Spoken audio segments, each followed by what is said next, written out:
इंद्रियाणां हि चरतां यन्मनोनुविधीयते तदस्य हरति प्रज्ञां वायुर्नावम् इन्द्रसी। तो जिस प्रकार हमने अनुवाद में देखा, जिस प्रकार पानी में तैरती नाव को प्रचंड वायु दूर बाहर ले जाती है, उसी प्रकार विचरणशील इंद्रियों में से कोई एक जिस पर मन निरंतर लगा रहता है, मनुष्य की बुद्धि को भर लेती है। तो जैसा कि आप सभी को पता है, हम उस समय से जिन श्लोकों पर चर्चा कर रहे हैं वह हमारे इंद्रियों को अपने कंट्रोल में, अपने नियंत्रण में रखने के हम लोग उन श्लोकों पर चर्चा कर रहे हैं। और ये मेन हमारा कहाँ से चर्चा शुरू हुआ था? कोई बता सकता है भगवान कृष्ण इस चर्चा पे क्यों आए थे?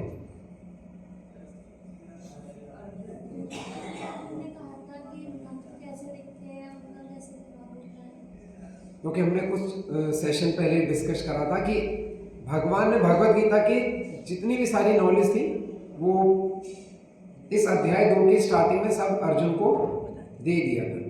आत्मा का ज्ञान जो देना था, अविनाशी आत्मा, कोई मार नहीं सकता, पुनर्जन्म, इन सब के बारे में भगवान बता चुके थे। किस प्रकार कर्म को करना चाहिए, किस प्रकार फल के प्रति हमें आसक्ति रखनी है या नहीं रखनी है, सब भगवान बता चुके थे। और फिर अर्जुन ने एक प्रश्न करा, स्थित प्रज्ञस्य, कि वह कौन होता है जो जिसकी बुद्धि स्थिर रहती है? स्थित प्रज्ञ कौन है? तो भगवान ने इस प्रश्न का उत्तर देने के लिए फिर इन श्लोकों पर चर्चा शुरू करी। और इसमें मेन जो हमने कुछ सेशन पहले डिस्कस करा था, ध्याय तो विषयान पुंसा, जब हमने चर्चा शुरू करी थी कि क्यों हमारा मन बार बार भ्रमित होता है, क्यों हम बार बार उसी चक्र में फंस जाते हैं। उसकी शुरुआत कहाँ से होती है? इंद्रियों की इच्छाओं पर बार बार सोचते रहने से।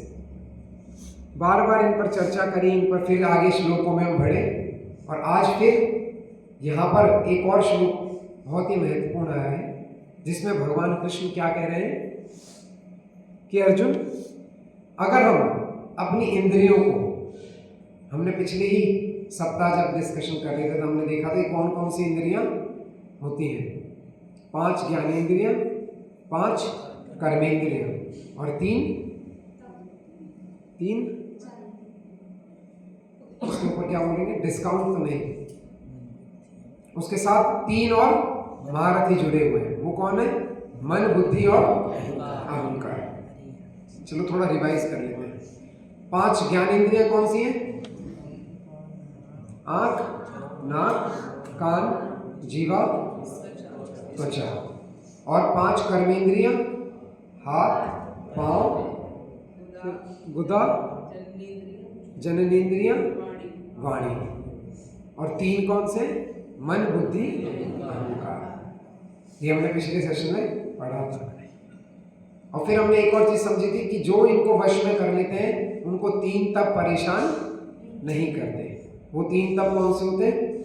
आदि भौतिक, आदि दैविक, आदि आध्यात्मिक। और सबसे ज्यादा परेशान करने वाला कौन सा होता है? आदि आध्यात्मिक। और ये कहाँ से होता है? खुद से। हमने चर्चा करी थी ना कि इंसान सबसे ज्यादा किससे परेशान है? खुद से परेशान है। फिर आज जिस श्लोक में हम पहुंचे हैं वहां पर क्या बता रहे हैं भगवान कि अर्जुन, अगर हमने अपने इन सेंसेस को कंट्रोल भी कर लिया और कोई एक भी खुला रह गया, कोई भी एक हो सकता है, वो हमारी आंख हो सकते हैं, कान हो सकते हैं, जीवा हो सकती है, कान हो सकती है, इनमें से कोई एक पर भी हमारा कंट्रोल नहीं रहा, तो वह भी हमें कैसी गति कर सकती है? जिस प्रकार प्रभुपाद जी, यहाँ पर श्लोक में भी आया, प्रभुपाद जी भी लिख रहे हैं कि जिस प्रकार कोई समुद्र में अगर नाव है और अगर वो कंट्रोल में नहीं है उसकी पतवार, तो जो तेज हवा है उसको अपने साथ कहीं भी बहा के ले जा सकती है। अच्छा, आप में से कुछ लोगों ने भौतिकी बोलते हैं उसे, ज्योग्राफी को हिंदी में क्या कहते हैं? भूगोल अगर किसी ने पढ़ा होगा, थोड़ा बहुत हम सब पढ़ते हैं, तो उसमें बताया जाता है कुछ प्रकार की पवनें चलती हैं। तो पुराने समय में जब व्यापार होते थे तो लोगों की नावें वो इस प्रकार डिजाइन करते थे कि वो उन पवन के माध्यम से ही नाव बहकर उस डायरेक्शन में चली जाती, ज़्यादा मेहनत नहीं करनी पड़ती थी।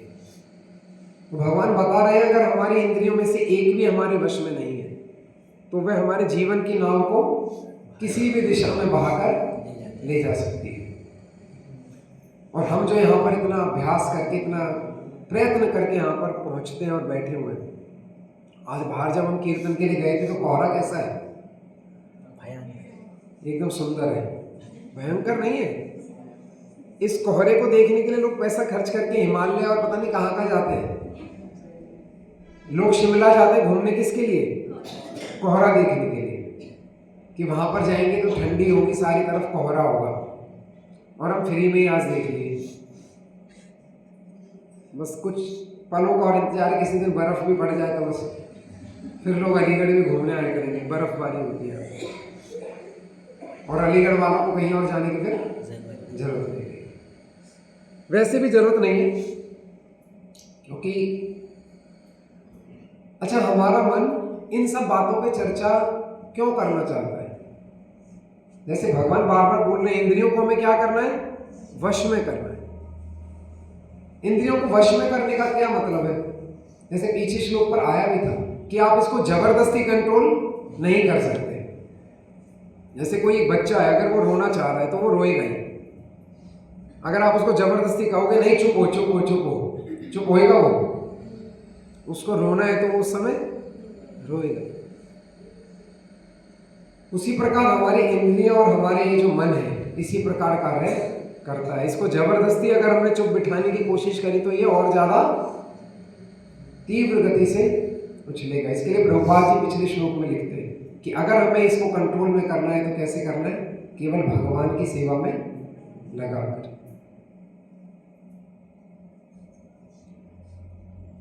पर फिर भी आप लोगों के मन में प्रश्न आता है कि अगर हम इतना प्रैक्टिस कर रहे हैं केवल एक चीज को कंट्रोल करने की, तो भगवान ने ऐसा बनाया ही क्यों?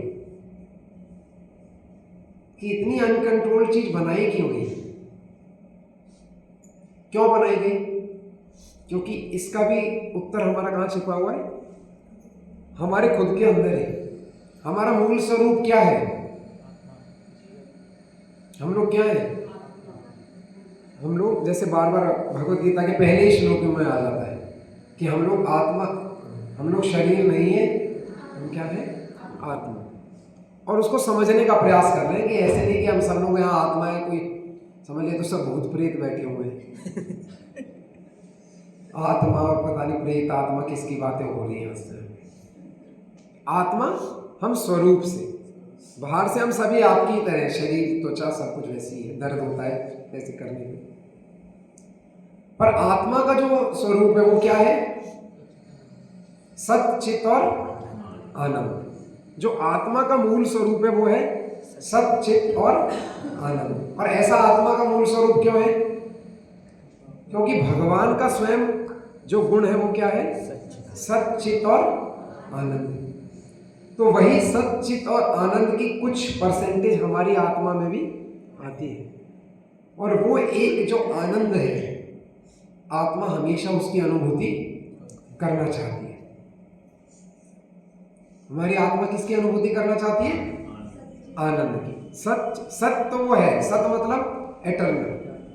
चित, चित मतलब इंग्लिश में क्या है? कॉन्शियसनेस, कॉन्शियस, कॉन्शियस, चेतना।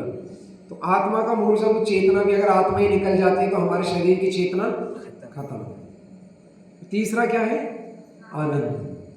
अब ये जो सत और चित है इनको बदलना बहुत मुश्किल है, स्वयं माया देवी के शक्ति में भी। वो माया देवी जो है आत्मा के एटर्नल फॉर्म को या हमेशा रहने वाली फॉर्म को बदल नहीं सकती, उसकी चेतना को बदल नहीं सकती। केवल बदलती है तो किसको बदल देती है? आनंद को। जैसे ही जो ये जीव आत्मा है इस संसार, इस भौतिक संसार के टच में आती है तो तुरंत ही हमारी जो आनंद की परिवर्ती है थोड़ी चेंज होने लग जाती है। किसी को किसी कार्य में आनंद आता है और किसी को किसी कार्य में आनंद आता है। जैसे क्रिकेट मैच देखने में कैसा आनंद आता है? आता है, नहीं आता।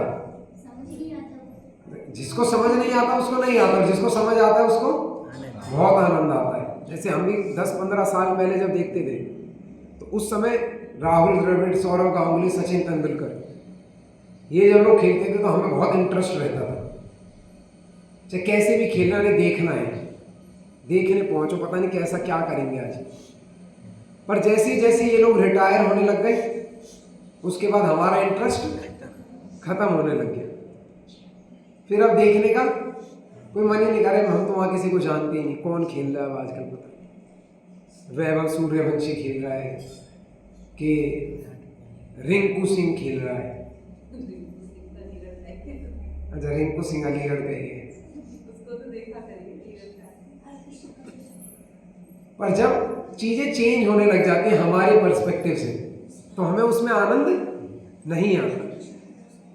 जैसे आप लोगों के किस किसी में घर में 10 साल से छोटे बच्चे हैं या 7 साल से छोटे बच्चे, आपके घर पे कौन सा टीवी का धारावाहिक चल रहा है वो आपको भी नहीं, मैं भी बता सकता हूँ। जिस घर में छोटे बच्चे रहते हैं वहां पे फिक्स है, कार्टून के चैनल चल रहे होंगे, या तो डोरेमोन चल रहा होगा या कोई इसी तरीके का कार्टून। शिनचैन तो क्या पुराना है, छोटा भीम और ये सब। थोड़े से बड़े हो जाते हैं बच्चे, वो तो रट जाते हैं। पर क्या हमें उसमें देखने की कोई ऐसी आसक्ति रहती है? अरे डोरेमोन पता नहीं कौन सा गैजेट निकालेगा अभी। पर जो छोटे बच्चे रहते हैं उनको उसमें आनंद आता है, बहुत ज्यादा आनंद आता है।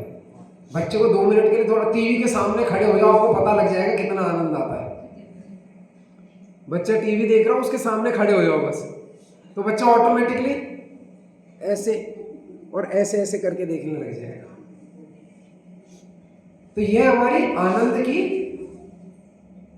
कामना रहती है, अभिलाषा रहती है, और ये जीवात्मा से कभी भी अलग नहीं होती, चाहे वह छोटा बच्चा है या बड़े रूप में वो बढ़ चुका है।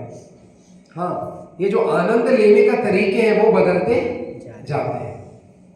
पहले हम लोग कार्टून में बिजी हुए, फिर हम लोग मैच में, क्रिकेट में बिजी हो गए, फिर हम लोग फिल्मों में बिजी हो गए, फिर हम लोग नाटकों में बिजी हो गए, फिर हम लोग गॉसिप्स में बिजी हो गए। गॉसिप्स में हिंदी में क्या कहते हैं? चुगलियां,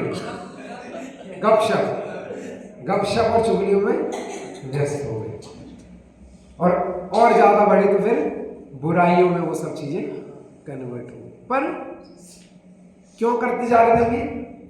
सत, चित और आनंद। तो ऐसा ना समझे कि ये कोई चीज भगवान ने गलत बनाई, भगवान ने तो सही बनाई थी। भगवान ने आत्मा का स्वरूप क्या दिया? सत, चित और आनंद, कि भाई हमेशा आनंद में रहो, हमेशा खुश रहो। और आनंद भगवान ने वो भी डिफाइन करा कि आनंद कैसे लेना है। पर जैसे ही हम भौतिक संसार में आते हैं हमारे आनंद लेने के तरीके बदल जाते हैं, और जैसे ही हमारे तरीके बदलते वैसे ही हम इस संसार के दुखालयम अशाश्वतम में फंस जाते हैं। क्योंकि जब भगवान ने देखा कि कोई जीवात्मा को आनंद लेने का कुछ ज्यादा ही कामना कर रही है, अभिलाषा हो रही है, तो भगवान क्या कहते हैं कि चलो मैं तुम्हारे लिए खिलौना बनाता हूँ।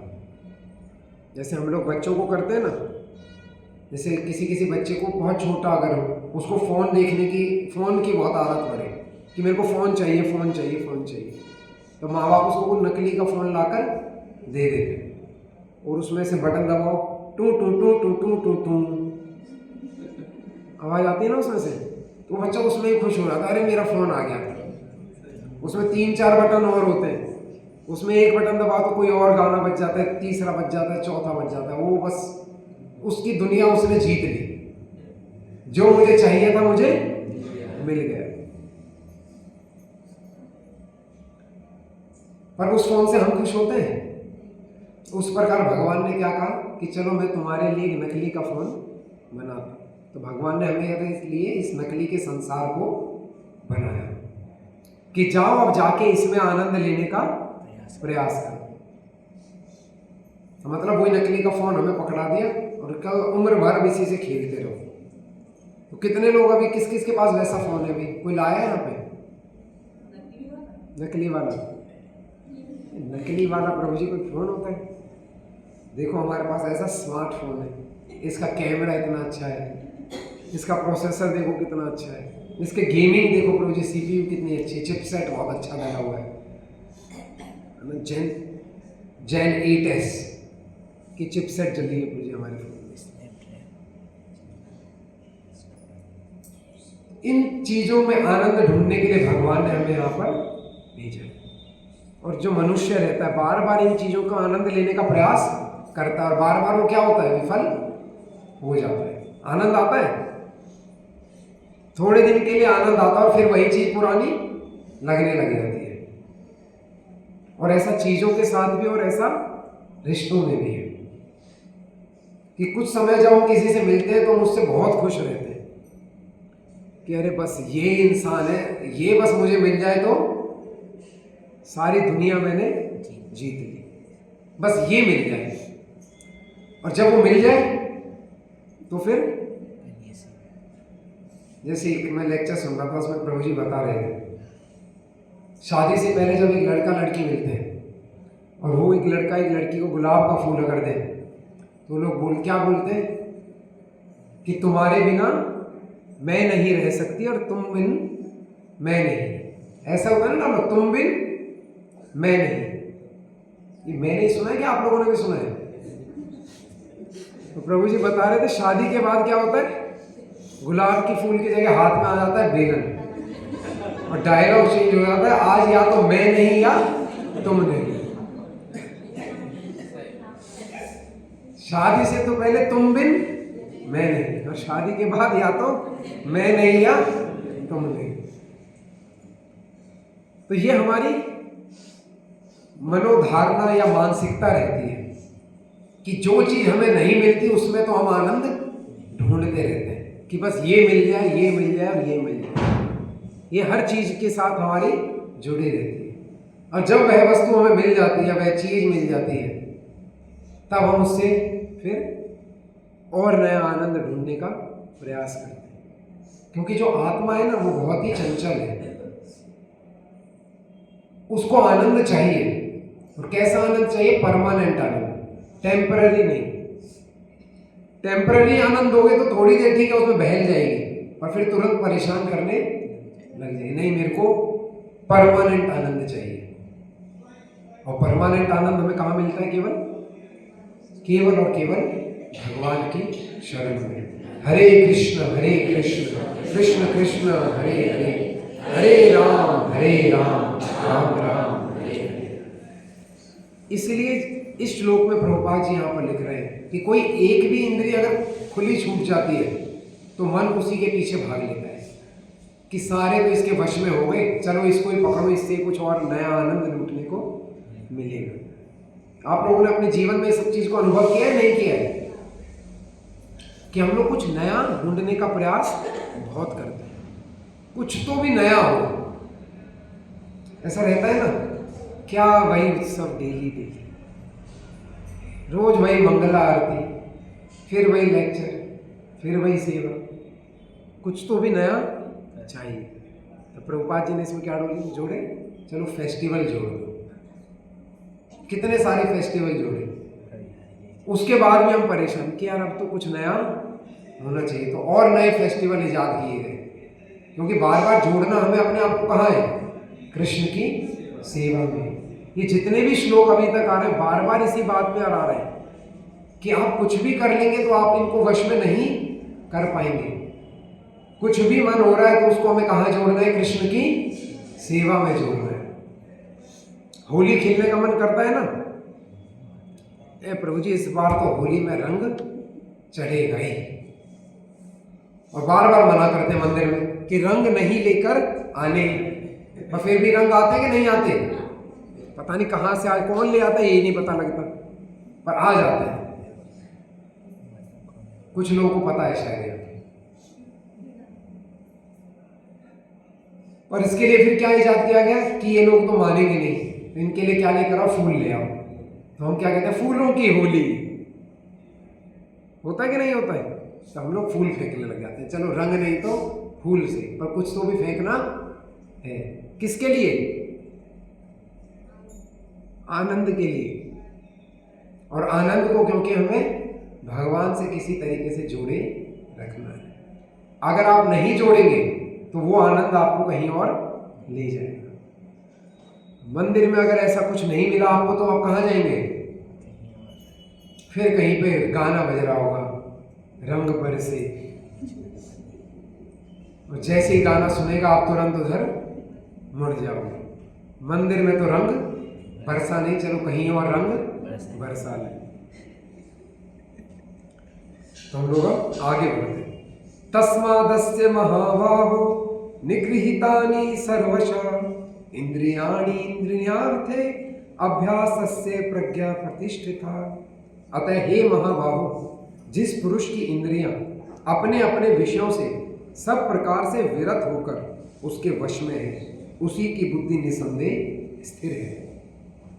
तात्पर्य, कृष्ण भावनामृत के द्वारा यह सारी इंद्रियों को भगवान की दिव्य प्रेमा भक्ति में लगाकर इंद्रिय तृप्ति की बलवती शक्तियों को दमित किया जा सकता है। जिस प्रकार शत्रुओं का दमन श्रेष्ठ सेना द्वारा किया जाता है, उसी प्रकार इंद्रियों का दमन किसी मानवीय प्रयास के द्वारा नहीं, अपितु उन्हें भगवान की सेवा में लगाए रखकर किया जा सकता है। जो व्यक्ति यह हृदय गम्य कर लेता है कि कृष्ण भावनामृत के द्वारा बुद्धि स्थिर होती है और इस कला का अभ्यास प्रामाणिक गुरु के पथ प्रदर्शन में करता है, वह साधक अथवा मोक्ष का अधिकारी कहलाता है। हम में से कितनों को मोक्ष चाहिए? मोक्ष चाहिए कि नहीं? समझ नहीं आया। जीवन मृत्यु के दुख, अच्छा, जीवन के दुखों से छुटकारा कितनों को चाहिए? सबको चाहिए ना, क्योंकि वैष्णव थोड़े अलग प्रेयर करते हैं। जब हम किसी वैष्णव के प्रेयर को सुनते हैं तो वो पता है क्या क्या प्रेयर भी कर देते हैं कि हे चैतन्य महाप्रभु, हे गौरांग महाप्रभु, संसार का जितना भी दुख है ना और जीवात्माओं के जितने भी पाप है वो सारे कहां पर आके रख दो? मेरे अकाउंट में डाल दो। अगर इन जीवात्माओं को किसी पाप कर्मों के कारण नरक भोगना पड़ेगा तो उनका नरक कौन भोगेगा? मैं भोग लूंगा। पर आप उन सबको क्या दे दो? कृष्ण प्रेम दे दो। पर हम उस स्तर पर नहीं है। हम भगवान से प्रार्थना क्या करते हैं कि भगवान हम अपने जीवन में अच्छे से भक्ति कर पाए तो थोड़े दुख कम भेजो, क्योंकि दुख में हम भगवान बहुत जल्दी विचलित हो जाते हैं। और ऐसी प्रार्थना करने में कोई हानि नहीं है। जरूरी नहीं है हमें महान आचार्यों के ही इन वाणियों को ही दोहराने कि सबके दुख ला के मेरे को दे दो। अरे भाई, मेरे पास पहले से ही बहुत है। तो भगवान हमें तो हमारी भक्ति में हम आगे बढ़ सके, केवल इतनी शक्ति जरूर, और सबके लिए प्रार्थना करें। तो यहाँ पे फिर से भगवान ने अर्जुन के लिए एक शब्द का प्रयोग करा है। क्या है वो शब्द? महाबाहु। क्योंकि पिछले श्लोक में अर्जुन को उन्होंने क्या इंगित करा कि अर्जुन, अगर एक भी इंद्रियां, मन किसी भी प्रकार से खुला रहेगा तो वहीं से भाग जाएगा। जैसे एक बार एक जना आइंस्टाइन के घर में जाता है। तो जब वो आइंस्टाइन के घर में जाता है तो उसने देखा कि उसके दरवाजे में 2 छेद हैं। कहता है कि उसने किसी से पूछा कि भाई तुमने दरवाजे में 2 छेद करके क्यों रखे हुए? तो उनको बताते हैं कि मैं देखता था कि इस एक छेद से ना चूहा या बिल्ली अंदर घुस जाते थे। तो जब वो उस छेद से अंदर घुस जाते थे तो मैंने सोचा वो बाहर कैसे निकलेंगे, तो इसके लिए मैंने दूसरा छेद कर दिया कि वो एक से अंदर जाएंगे तो दूसरे से बाहर आ जाएंगे। उस प्रकार हमारी इंद्रियां कैसे कार्य करती हैं? आप एक जगह से उसको बंद करेंगे तो दूसरी से बाहर निकलने का प्रयास करेंगे, और फिर आप इसको कठोर तरीकों से सीमेंट लगाएंगे कि चलो इसमें सीमेंट लगा दो, सारे रास्ते बंद, अब मैं कुछ भी नहीं करूँगा या करूँगी। अपने आप को हम कहाँ पर बंद कर लेंगे? कमरे में बंद, किसी से मिलेंगे नहीं। माता जी प्रभु जी से नहीं मिलेंगे और प्रभु जी माताओं से नहीं मिलेंगे। सब कोई एक दूसरे, सब कोई अलग अलग कमरे में बंद। क्या बंद कमरे में कोई ख्याल आएगा? नहीं आएगा? आएगा पक्का। तो मतलब कितना भी आप इसको बंद करके रखेंगे, इसका कुछ लाभ नहीं होने वाला। आपको सेवाओं का माध्यम निरंतर ढूंढना पड़ेगा।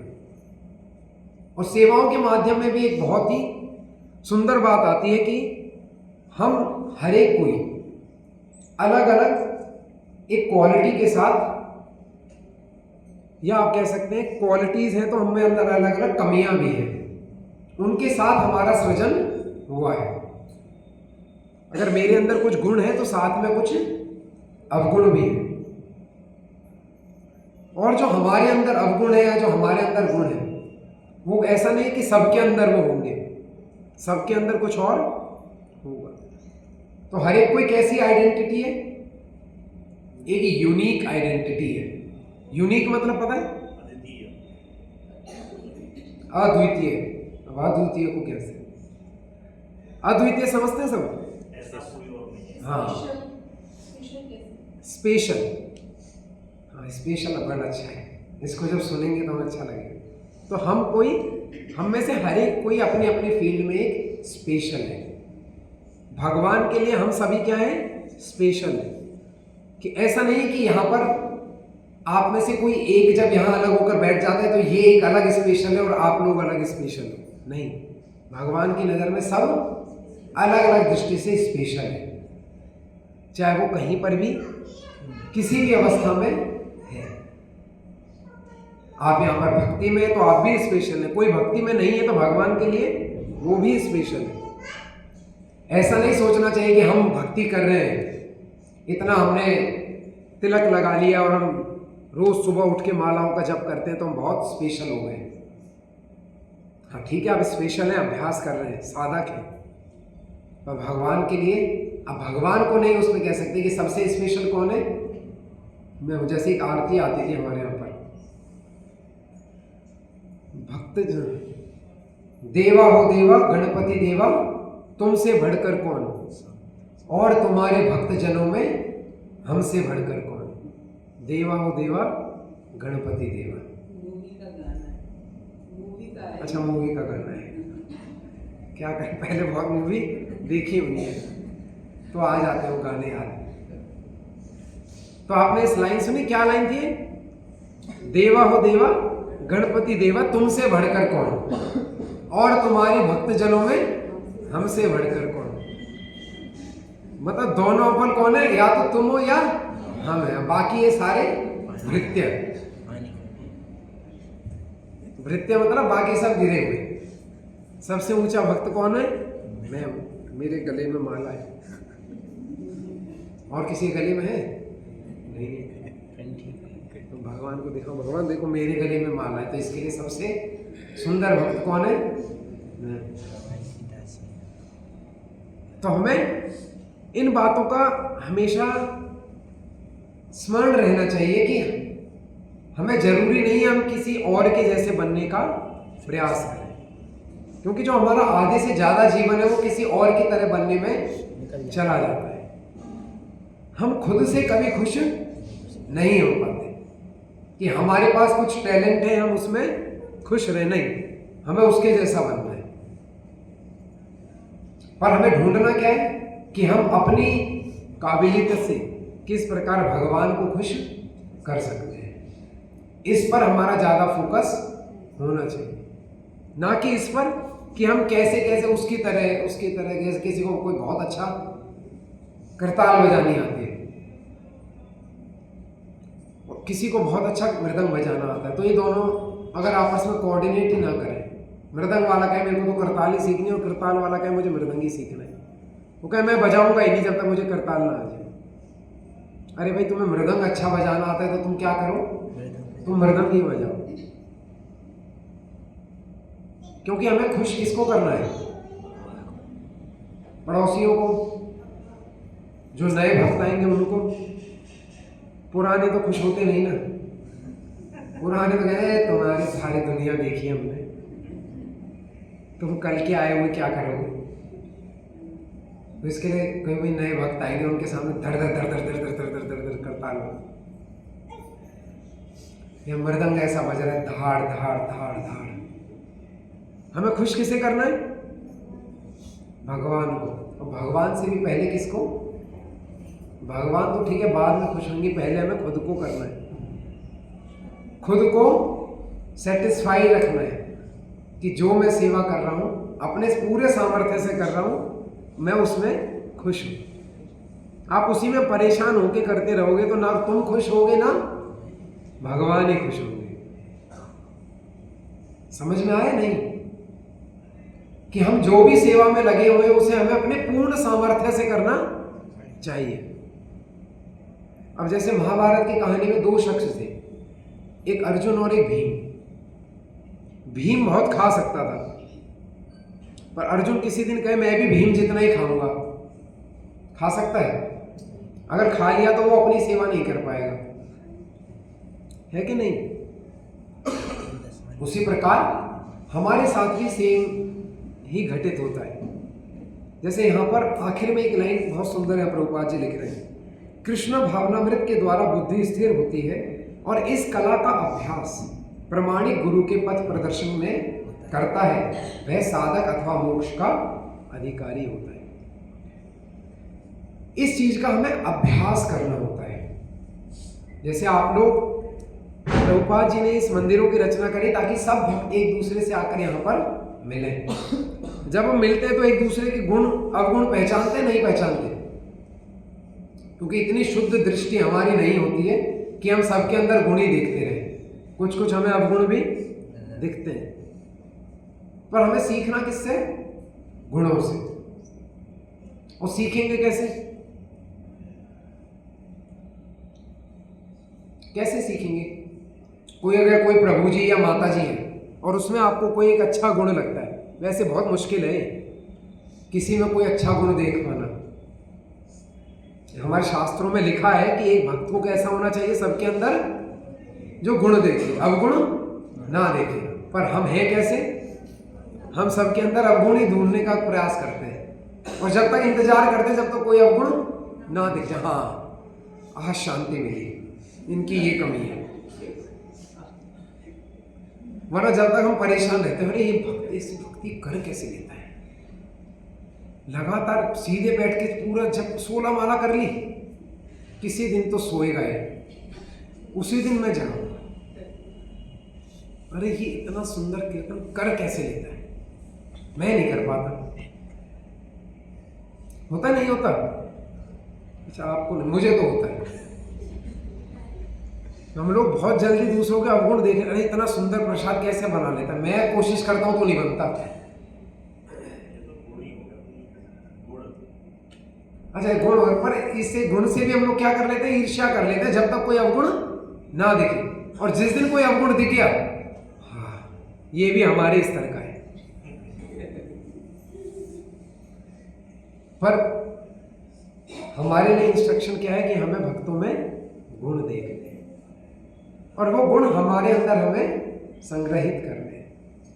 जैसे जब हम लोग बेस में रहते थे तो जो हमारे काउंसलर थे वो हमें बताते थे, क्या बताते थे कि जब हम बेस में नए नए जाते हैं तो हमें उठने में, जगने में, सोने की, इन सब आदतों में बहुत परेशानी होती है।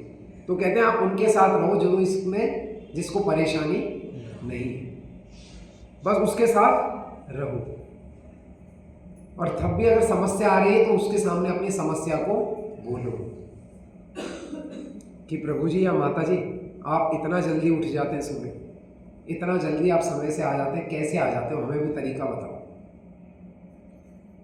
ये तो है सही तरीका, पर हम लोग सही तरीके पे चलने वाले नहीं होते। हम लोग इसमें कारण ढूंढते हैं, सुबह जल्दी कैसे उठ जाए, इतनी समस्या होती है, ऐसे कैसे पहुंच जाए सुबह, होता नहीं होता है। हम अच्छा किस श्रेणी में हम लोग इस तरीके से प्रश्न पूछने वालों में कि प्रभु जी माता जी आप सुबह कैसे जल्दी पहुंच जाते हो मंदिर, हमें वो तरीका बताओ। हम इस श्रेणी में कि दूसरी श्रेणी में? दूसरी में रहते हैं ना, ज़्यादातर हम, कोई अगर होगा तो माफ़ करिएगा, ज़्यादातर हम जो साधक रहते हैं, अभ्यर्थी रहते हैं, जो हम सब उसी स्तर पर हैं, हम लोग दूसरी श्रेणी में बहुत जल्दी पहुंच जाते हैं। ये समस्या के साथ कैसे पहुंचा जा सकता है, पहले ये निपट जाए। ऐसा नहीं है कि हम लोग सभी समस्याओं को नकार रहे हैं, कभी कभी हमें देश काल परिस्थितियों के हिसाब से भी चलना होता है। कि ऐसा नहीं कि आज बहुत ज़्यादा कोहरा था तो हमारे प्रभु जी वहाँ से आते हैं धनीपुर मंडी से, तो ये बाइक को ऐसे भगाते हुए लाए, धर, मुझे तो सबसे पहले पहुँचना नहीं, क्योंकि परिस्थिति उस समय विषम है, कोहरा है तो आराम से चलना चाहिए, ये हमारी बुद्धि कहती है। पर नहीं, अगर ये ठान ले कि नहीं मेरे को तो हिमांशु प्रभु से पहले पहुंचना है, चाहे कुछ हो जाए, वो पहले नहीं पहुंचने चाहिए चाहे कुछ हो जाए, मेरे को तो पहले ही पहुंचना है। तो ये कौन सी मनोवृत्ति है? ईर्ष्या वाली। ये अब हम आध्यात्मिक नहीं रहे, ये हम ईर्ष्या में पहुंचे गए। आध्यात्मिकता में अगर हम रहेंगे तो हमेशा बुद्धि से चलेंगे, हम अपने सामर्थ्य को हमेशा ध्यान रखेंगे, दूसरे के ऊपर अपने आप को डिफाइन नहीं करेंगे। पर अगर हमारी कहीं कमी है तो हम उसको भी जाके सामने वाले को बताएंगे, उससे पूछेंगे कि प्रभु जी आप ये बता दो कि आप कैसे 16 माला एक साथ बैठ के कर लेते हो, आपकी कमर नहीं दुखती क्या, नींद नहीं आती क्या आपको, आप कैसे उसे कंट्रोल में करते हो वो बताओ। ये हमारी मनोवृत्ति होनी चाहिए। जैसे एक उदाहरण आता है, जैसे अगर कोई जंगल में हिरण है, हिरण को कोई अगर एक कवि देखता है या कोई जो कहानियां या पोयम लिखता है, तो हिरण को देख के उसके मन में क्या आएगा कि भाई हिरण कितना सुंदर है, चलो इसके ऊपर कुछ गाना लिखा जाए। पर उसी हिरण को अगर कोई शेर देखेगा तो उसके मन में क्या आएगा? महाप्रसाद की जय। क्या शेर उसको, हिरण को देख के ये सोचेगा कि चलो इस पे आगे कविता लिखी जाए? नहीं ना। तो जैसी हमारी मानसिकता होती है, हम परिस्थितियों को उस प्रकार से देखते हैं। सेम वस्तु हमारे सामने आएगी, उस सेम वस्तु को अगर हमारी मानसिकता भोग वाली है तो हम उस वस्तु को भोग की ही दृष्टि से देखेंगे। अगर हमारी मानसिकता भोग वाली नहीं है तो चाहे हमारे सामने कैसी भी वस्तु आ जाए। ऐसा होता है नहीं होता है?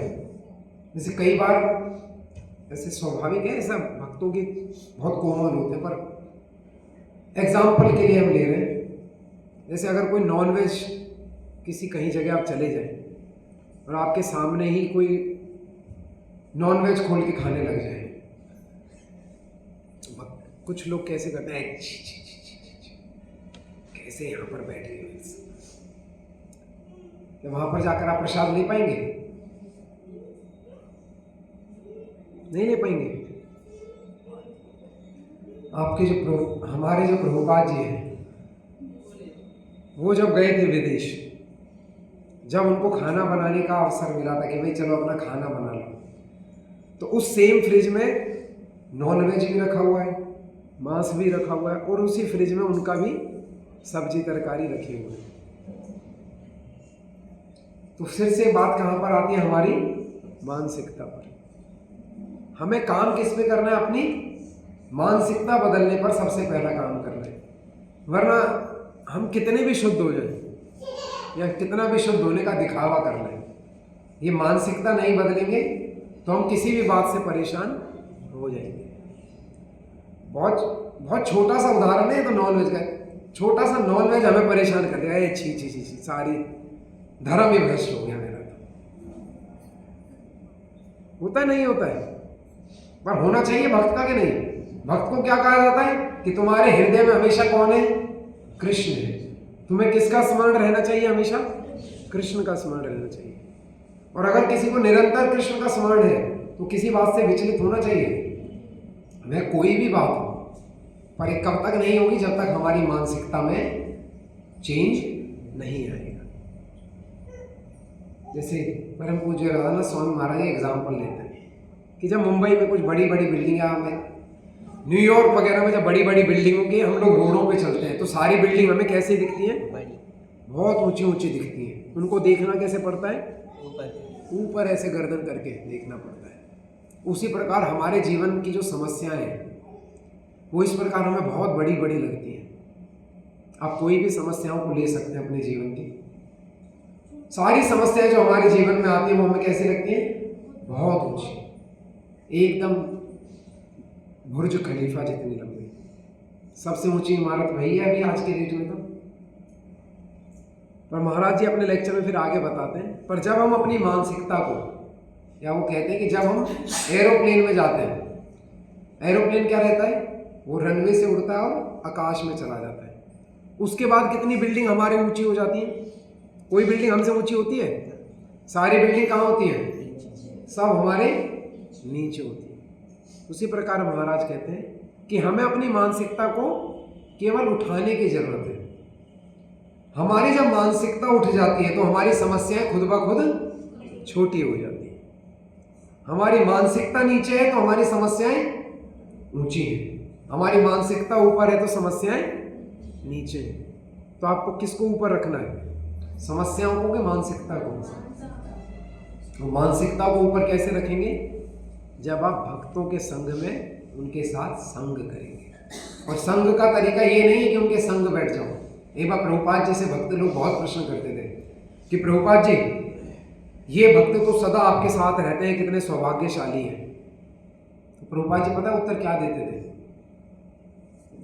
प्रभुपाद जी कहते थे देखो इस समय कहीं पर कोई मक्खी या मच्छर उनके आसपास मंडरा रहा था, कहते ये मक्खी भी मेरा संग कर रही है, ये मच्छर भी मेरा संग कर रहा है, मुझे काट कर मेरा खून चूस कर। तो किसी साधु के साथ संग रहने का यह मतलब नहीं है कि तुम उसके साथ निरंतर चिपके रहो कि तभी आपका साधु संग होगा। नहीं, साधु संग कैसे हो सकता है? उनकी वाणी से। उनकी वाणी को आप कितना सुनते हो और उस वाणी को कितना अपने जीवन में उतारते हो, वह होता है साधु संग। वरना यहां साथ में बैठ के चिपकर बैठे रहो, कुछ नहीं होगा। जैसे कहा जाता है ना कि अगर लोहे को चुंबक के साथ अगर रगड़ दें तो उसमें थोड़ा सा चुंबक के गुण आ जाते हैं, पर हम इतने कठोर हैं, अगर हमें शुद्ध भक्तों के साथ ऐसे चिपका के भी बांध के रख दें तो भी हमें शुद्ध भक्ति नहीं आएगी और बल्कि उनके प्रति ईर्ष्या आ जाएगी। तो इसके लिए साधुओं का संग करने की सबसे उत्तम तरीका क्या है? उनसे प्रश्न करना, उनसे पूछना कि हम कैसे इन गुणों को प्राप्त कर सकते हैं। हम आगे चलते हैं। या निशा सर्वभूतानां तस्यां जागृति संयमी यस्यां जागृति भूतानि सा निशा पश्यतो मुने। जो सब जीवों के लिए रात्रि है वह आत्म समय संयमी के जागने का समय है, और जो समस्त जीवों के जागने का समय है वह आत्मनिरीक्षक मुनि के लिए रात्रि है। बुद्धिमान मनुष्यों की दो श्रेणियां हैं। एक श्रेणी के मनुष्य इंद्रिय तृप्ति के लिए भौतिक कार्य करने में निपुण होते हैं और दूसरे श्रेणी के मनुष्य आत्मनिरीक्षक हैं जो आत्म साक्षात्कार के अनुशीलन के लिए जागते हैं। विचारवान पुरुषों या आत्मनिरीक्षक मुनि के कार्य भौतिकता में लीन पुरुषों के लिए रात्रि के समान है। भौतिकवादी व्यक्ति ऐसी रात्रि में अनभिज्ञता के कारण आत्म साक्षात्कार के प्रति सोए रहते हैं।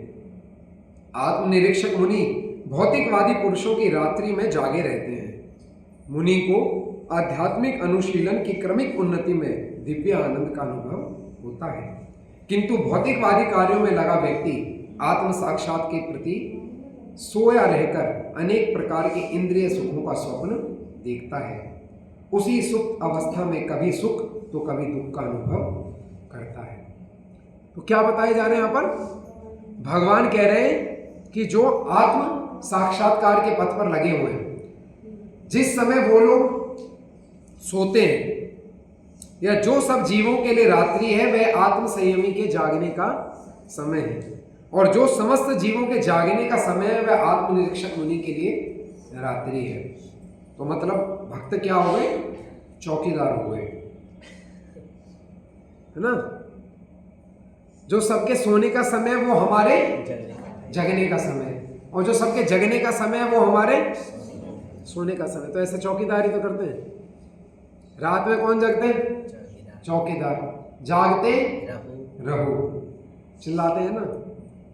वो जगाते किसे? मतलब चौकीदार क्यों रखा जाता है? कि हम सही से सोएं। और चौकीदार क्या चिल्लाता है? तो फिर चौकीदार को क्यों रखा था? एक बार एक स्टोरी सुन रहे थे, तो उस समय घर में एक नौकरानी होती है। बहुत बड़े सेठ के घर में वो साफ सफाई का और इस सब चीज़ों का काम करते हैं। सेठ बहुत धनवान, मतलब टाटा बिरला अंबानी जितना धनवान, और उसके घर में कोई नौकरानी है। तो साफ सफाई करते हुए एक दिन उसने देखा कि ये जो मालिक का जो बिस्तर है बहुत ही मुलायम चादर उस पर बिछी हुई है इधर रोज, और मालिक घर के बाहर था। तो कहते हैं आज क्यों ना इस पर थोड़ी देर लेट लिया जाए। वैसे तो मेरा सामर्थ्य नहीं है कभी भी ये चादर और ये गद्दा हम खरीद पाएंगे। आज मालिक घर में नहीं है तो चलो इस पे सो लें क्या, थोड़ी देर बैठ के लेट लें। तो वो लेट जाते हैं। इतने मुलायम गद्दे पे थकने के बाद कोई लेटेगा तो क्या होगा? नींद आ जाएगी। जैसे हम सबको अभी आ गई है ना, हमें तो गद्दे की भी जरूरत नहीं रहती। तो उस गद्दे पे लेट के उनकी तुरंत नींद आ गई। और इतने मुलायम गद्दे पे सोने के बाद तो आँख खुलनी नहीं, पर इतनी देर में कौन आ गया? मालिक आ गया। और जैसे ही मालिक ने देखा कि वो नौकरानी कहाँ पर सोई है, कहीं जमीन पे भी नहीं सोई, सोते कोई नौकर को सोते हुए देख ले तो उस पर गुस्सा आ जाता है। वो कहाँ पर सो रहा है? वो तो खुद उसके बेड पे सो रहे हैं। उस मालिक को आ गया बहुत तेज गुस्सा। उसने निकाली डंडी और पीटना शुरू कर दिया। तय डंडी तय डंडी तय डंडी। और वो चिल्लाए, अरे नहीं छोड़ दो, रोए मत मारो मत मारो। और वो मारता ही जा रहा है, सोए कैसे। और थोड़ी देर मारते रोने के बाद वो हंसने लग गया। वो जो नौकरानी थे वो मार खाते खाते रोने के बजाय हंसने लग गए। वो मालिक कंफ्यूज हो गया कि अभी तक तो सब सही था, ये अब क्या हो गया अचानक से।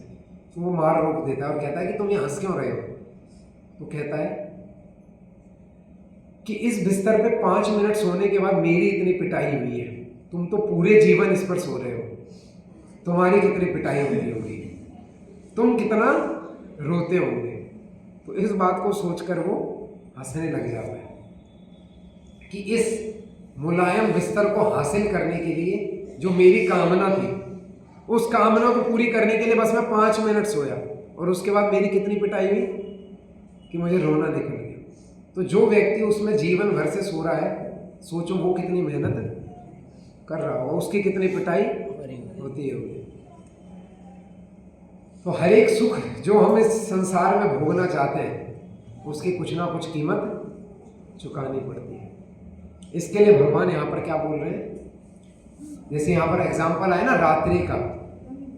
आप जिसको भी यहाँ पर मंदिर आना था तो वो कितने बजे उठा? कम से कम जो भी यहाँ पर अभी तक भी 9 बजे तक भी अगर पहुँचे तो कम से कम भी वो लोग 6-7 बजे उठ गए होंगे। पर 6 बजे ठंड में कोई उठता है? लोगों से पूछो कि भाई अरे आज तो बहुत अच्छा लगा, 10 बजे तक सोए। 10 बजे तक भी कम हो जाता है कभी कभी। तो जो आजकल के युवा है ना, उनसे पूछो कितने बजे तक सोए, अरे 12 बजे तक सोने को मिल जाए, 2 बजे तक सोए। अगर ऐसे प्राणियों से आप नहीं मिले तो कभी हॉस्टल जाइएगा। हॉस्टल में इसी तरीके से लोग रहते हैं, रात भर वो जगते हैं। सुबह 4-5 बजे तक जैसे जब हम हॉस्टल में रहते थे तो वहाँ पर जो मेरा रूममेट था उनको रात में गेम खेलने की आदत थी। उस समय कुछ गेम चलते थे, तो काउंटर स्ट्राइक या ऐसी कुछ गेम होती थी, वो उसको खेलते थे पीसी पे। और कब खेलते थे? रात में। और जब मैं सुबह उठता था तो मुझे बस एक ड्यूटी दी जाती थी कि अगर हम सोए हुए तो हमें उठा देना नाश्ता करने के लिए, उसके बाद हम फिर सो जाएंगे। तो वो पूरा हॉस्टल में मेरी एक ही सेवा थी कि सबको उठाना। और वो कभी कभी तो वो मुझे उठे हुए मिलते थे। मैं कहा तुम लोग सब मुझसे पहले कैसे उठ गए? कहते हम तो सोए नहीं, सोचा एक साथ नाश्ता करके ही सोने जाएंगे। तो कब से जगह, वो रात भर जगे रहते हैं और कब तक नहीं सोते? सुबह तक। आप कर सकते हैं इतनी माला कि 12-1 बजे शुरू करी, हरे कृष्ण कृष्ण कृष्ण हरे हरे, हरे राम राम राम हरे हरे, हरे कृष्ण कृष्ण कृष्ण हरे हरे, हरे राम राम राम हरे हरे। अरे 2 बज गए, सो जाओ। नहीं और करो। करता है कभी ऐसा मन? अरे 2 बजे, कोई भी नहीं, और करो। हरे कृष्ण कृष्ण कृष्ण हरे हरे, हरे राम राम राम हरे हरे। अरे 4 बज गए, सो जाओ। नहीं मजा आ रहा है, करो। करता है समझ वाला, क्योंकि हमें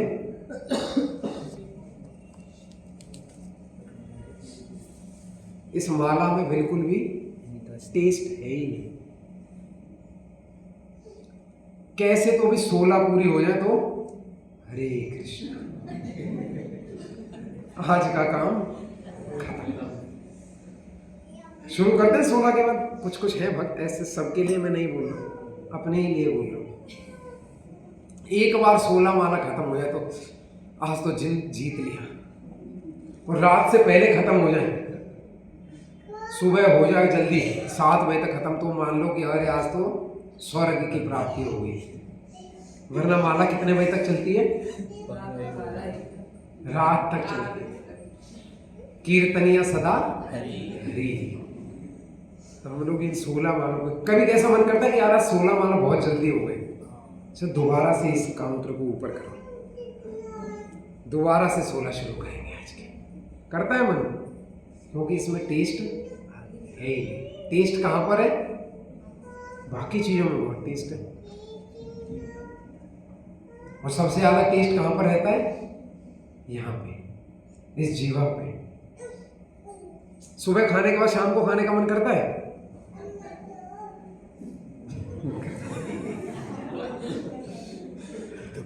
एक 2 बारी दिन में 4 बारी में खिला दे तो वो भी कम है। खिलाते रहो अच्छा। और वही अगर कोई नॉर्मल बनाते रहे, सुबह क्या थी? आलू का साग और रोटी।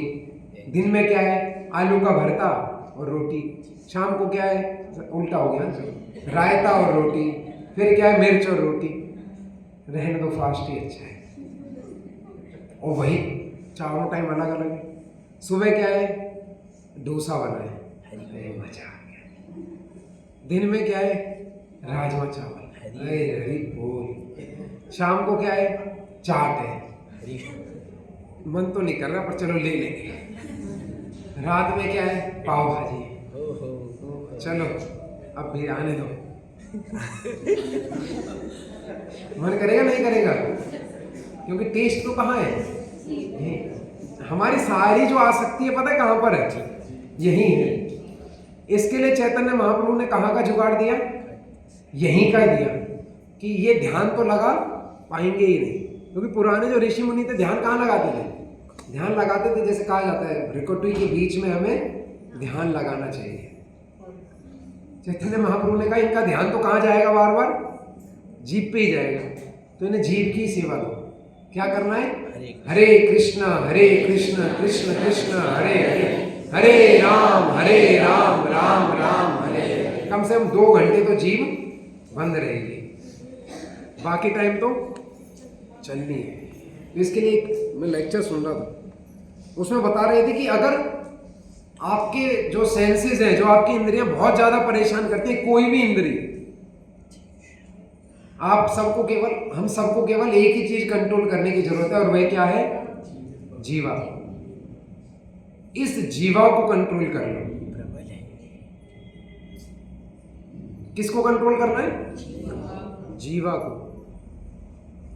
इस जीवा को कंट्रोल कर लिया तो जितने भी आपके सेंसेस है ना, सब कंट्रोल में आ जाएंगे। जैसे जब भक्ति में हम लोग नए नए आते हैं, तो जब एकादशी आती है तो हमें क्या कहा जाता है?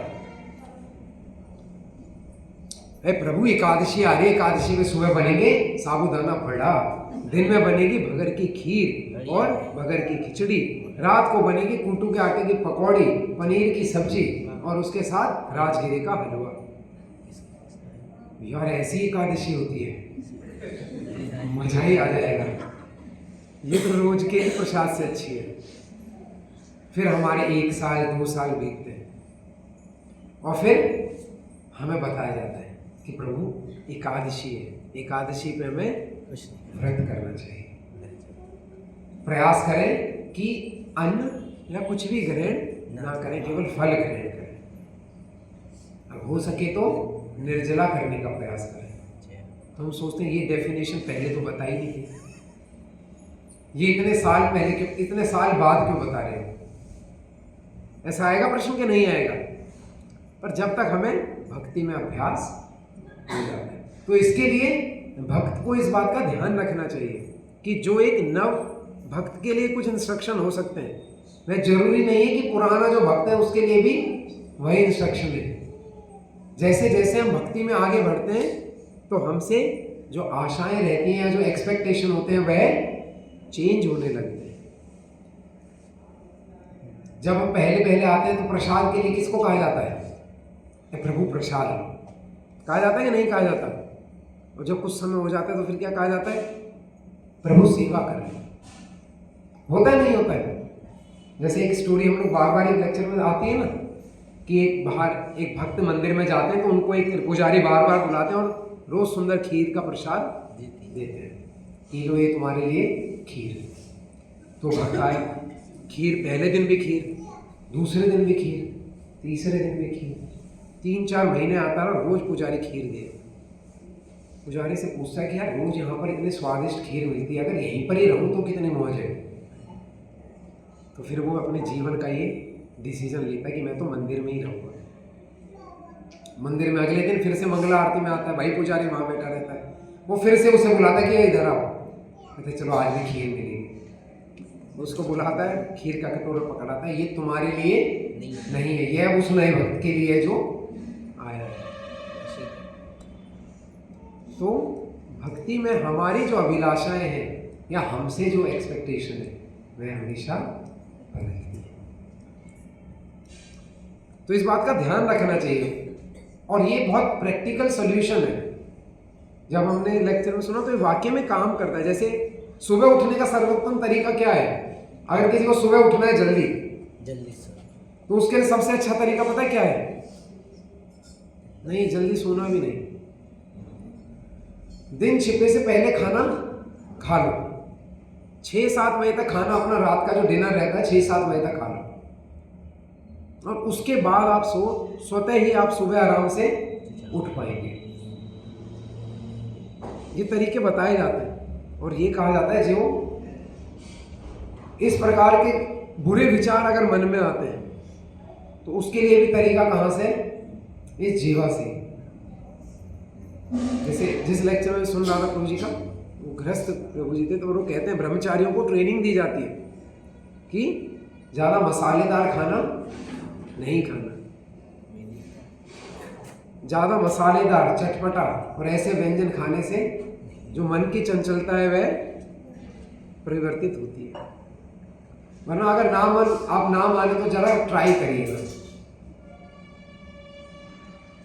और ऐसा लंबे समय तक आपको थोड़ा सात्विक भोजन लेते रहो और किसी दिन मार्केट में जाके कुछ खाया। जब भी हम ऐसा कोई बाहर का खाते हैं तो तुरंत हमारी चेतना चेंज होती है, तुरंत इफेक्ट आता है। तो इसके लिए भक्तों को कहा जाता है अगर आपको लंबे समय तक प्रैक्टिस करनी है तो आपको सबसे ज़्यादा काम किस पे करना है? अपनी जीवा पे करना है, अपने ईटिंग हैबिट्स को बदलना है। और नहीं बदलेंगे तो कौन बदलवा देगा? तुम्हारी सेहत। इसके लिए प्रभु जी लेक्चर में कहते हैं कि खान पान का ध्यान रखना, भक्ति तो चलो छोड़ो दूर की बात है, खान पान का ध्यान हमें किसके लिए रखना है? अपनी सेहत के लिए। क्योंकि अगर आप इसका ही ध्यान नहीं कर पाएंगे तो फिर से बीमार हो जाएंगे। बीमारी में कोई भक्ति करेंगे? फिर हम इतने शुद्ध भक्त अभी हुए ही नहीं कि हमारे शरीर में फोड़े फुंसी पड़े हो, कुछ भी हुआ, पर हम भक्ति करेंगे।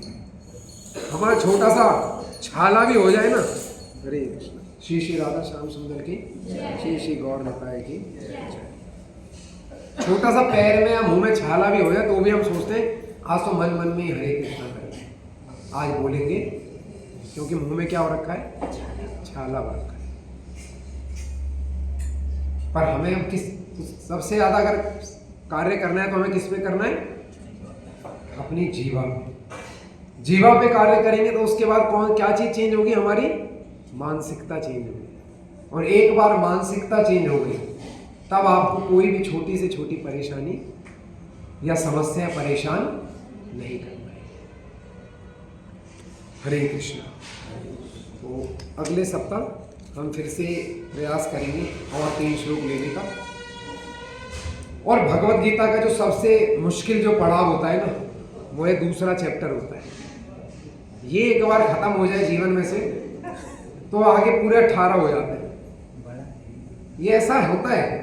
ये दूसरा चैप्टर में 72 श्लोक है, तो बहुत दिनों तक खत्म ही नहीं होता। तो भक्त क्या करते हैं, यार बंद ही कर दो, होगा ही नहीं खत्म। और फिर बहुत दिन हो जाते हैं तो फिर दोबारा से शुरू हो जाती है। तो हम प्रयास कर करके अब आखिर तक पहुंच चुके हैं। हरे कृष्ण। तो किसी का कोई प्रश्न है? यस माता जी का? नहीं। जय ग्रंथराज श्रीमद् भगवद गीता की। हरे कृष्ण। हरे कृष्ण। धन्यवाद प्रभु जी, इतने अच्छे गाइडेंस के लिए, इतने अच्छे लेक्चर के लिए। आपने लोग बना के बताया एकदम रियल लाइफ से कैसे कैसे करके हम सारी चीज़ें अप्लाई करके अपने जीवन में निरंतरता प्राप्त करके कैसे सुखी हो सकते हैं। आपने बताया था एक चीज़ कि हमें किसी से भावना नहीं रखनी चाहिए कि कोई ऐसा है तो मैं ऐसा हो जाऊँ, मैं ऐसा हो जाऊँ। सामने वाला कुछ अच्छा कर रहा है तो हमें अपने जोन में ही रहना चाहिए। लेकिन वो जोन में कभी कभार रहते रहते हम आलसी हो जाते हैं कि ये तो बहुत बढ़िया है, मैं तो कुछ कर ही नहीं सकता, सोता हूँ इसीलिए। तो अपना वो उसको कैसे डिस्क्रिमिनेट करें कि ये सच में ईर्ष्या वाला जोन है या फिर मैं अपनी लिमिट पुश करके कुछ इम्प्रूव कैसे होगा। फिर व्यक्ति जब यही नहीं देखेगा, सामने वाले के गुण अवगुण नहीं देखेगा तो इम्प्रूव कैसे करेगा।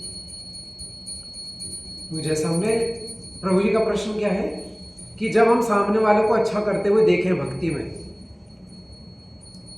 बहुत सुंदर प्रश्न है कि कई बार हम लोग कैसे करते हैं, अरे ये प्रभु जी बहुत अच्छी सेवा करते हैं पर ये इन्हीं को ही सूट करती है, आप ही करो, ये मुझे सूट नहीं करती है। ऐसी भावना भी हमें आ जाती है। तो प्रभु जी पूछ रहे हैं कि ये ईर्ष्या की भी भावना नहीं है, और ये कौन सी भावना है, क्या वर्ड आपने यूज करा था? नहीं, कंफर्ट जोन।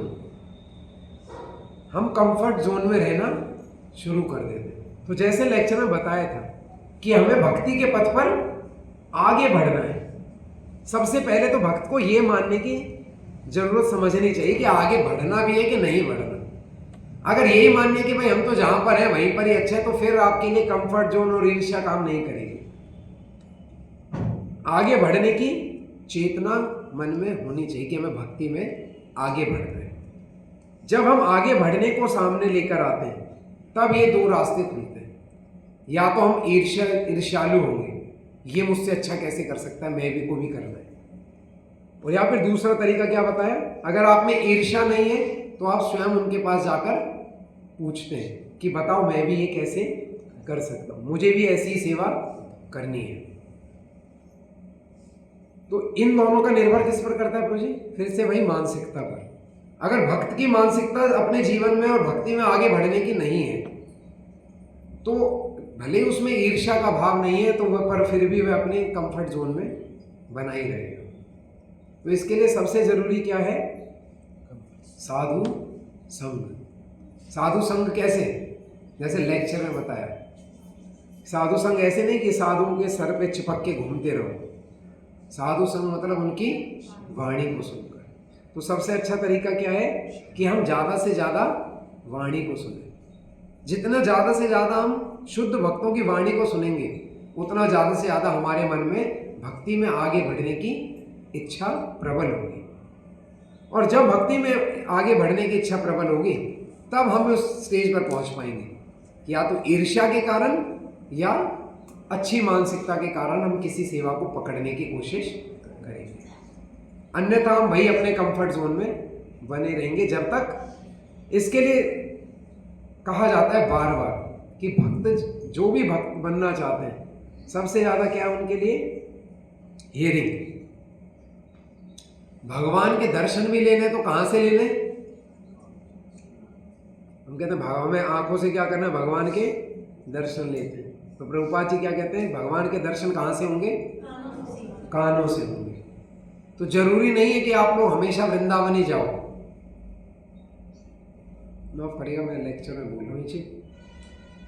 वृंदावन जाकर आप सोचेंगे कि आप भक्त बन जाएंगे तो ये मिथ्या होगी, क्योंकि वहां पर जाकर भी अगर आपने साधुओं का संग नहीं करा, उनसे श्रवण नहीं करा, तो आपका वृंदावन जाना बेकार है। उन भक्तों के लिए जिनकी मानसिकता अभी उच्च स्तर पर नहीं पहुंची है। अगर हमारी मानसिकता बहुत ऊंची है तब हमें वृंदावन में असली वृंदावन दिखाई देगा, वरना वृंदावन में हमें भीड़ दिखाई देगी, परेशानियां दिखाई देंगी, मैले कुचले रोड दिखाई देंगे। तो इसके लिए सर्वोत्तम तरीका क्या है, वृंदावन जाने से पहले अपनी मानसिकता को बदलें। किसी भी धाम जाने से पहले ज़्यादा से ज़्यादा श्रवण करें और श्रवण करते रहें। तो यही प्रभु जी इसका बस एक तरीका है। हमें सभी को एक दूसरे को बस इसके लिए प्रेरित करना है कि हम ज़्यादा से ज़्यादा श्रवण करें। जितना ज़्यादा श्रवण करेंगे हम उस कंफर्ट जोन में से बाहर निकलेंगे। दामोदर गोपाल प्रभु जी, सत्यप्रिया माता जी, अगर आप कुछ ऐड करना चाहते हैं तो आप ऐड कर सकते हैं। हरे कृष्ण। किसी का और कोई प्रश्न है? यस प्रभु जी। चेतना क्या है? चेतना क्या है? चेतना का अर्थ क्या है? चेतना का अर्थ क्या है? जब हमें आप इस कृष्णा भावनामृत को बोलते हैं तो जो इसमें भावनामृत में आता है इसको भी हम चेतना से जोड़ते हैं। पर जब किसी हमें नव व्यक्ति को समझाना रहता है चेतना, चेतना क्या रहता है? वह अनुभूति जिसके कारण हम जीवन को महसूस करते हैं। जैसे एक मुर्दे में और एक जिंदे व्यक्ति में किस चीज का फर्क है? किस चीज का फर्क है?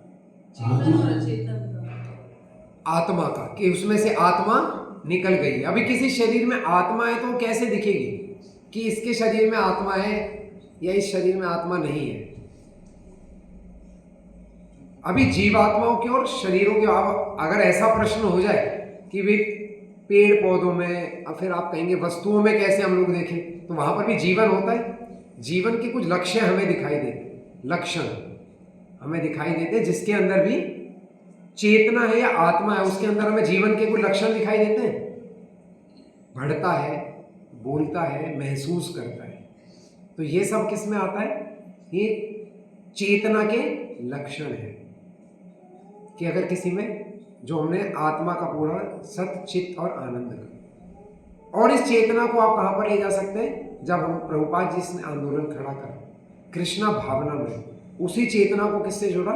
भावना से या मानसिकता से। क्योंकि हम कई बार क्या कहते हैं कि हमें अपनी चेतना को चेंज करना होगा। तो चेतना मतलब मानसिकता, कि किस प्रकार से हम सोचते हैं, किस प्रकार से हम महसूस करते हैं। जैसे हमने एक उदाहरण लिया ना हिरण का, जैसे समझ सकते हैं, जैसे पुरुष या माता दोनों के लिए कि अगर कोई सुंदर स्त्री सामने आ जाए तो चेतना बदलेगी या नहीं बदलेगी अगर किसी के सेंसेस कंट्रोल में नहीं है। इसलिए हम लोग प्रयास क्या करते हैं कि माताओं से, जैसे ब्रह्मचारी लोगों को ट्रेनिंग क्यों दी जाती है कि आपको माताओं के संपर्क में नहीं रहना है। क्यों नहीं रहना है? कि चेतना में परिवर्तन हो सकता है। उसी प्रकार जो गृहस्थ रहते हैं उनको इंस्ट्रक्शन दिया जाता है कि आप केवल एक ही स्त्री के समर्पण में रहकर रहेंगे जीवन। क्यों कहा जाता है?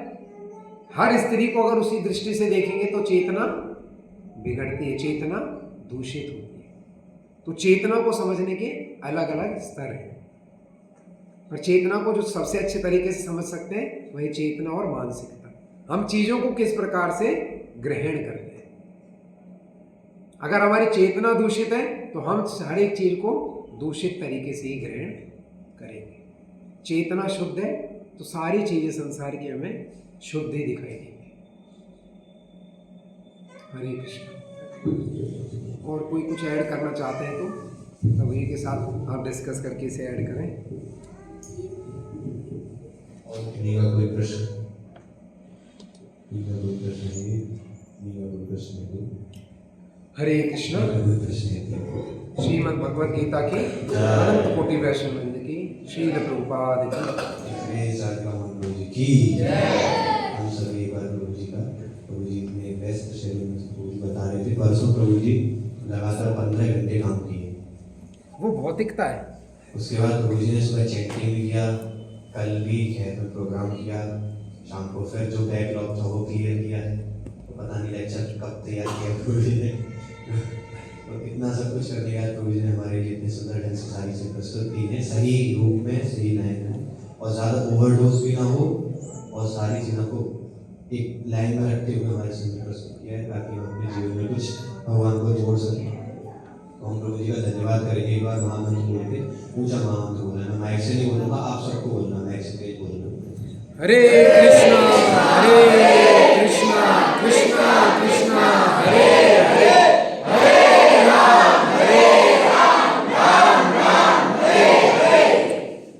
जगत गुरु श्री प्रभुपाद की।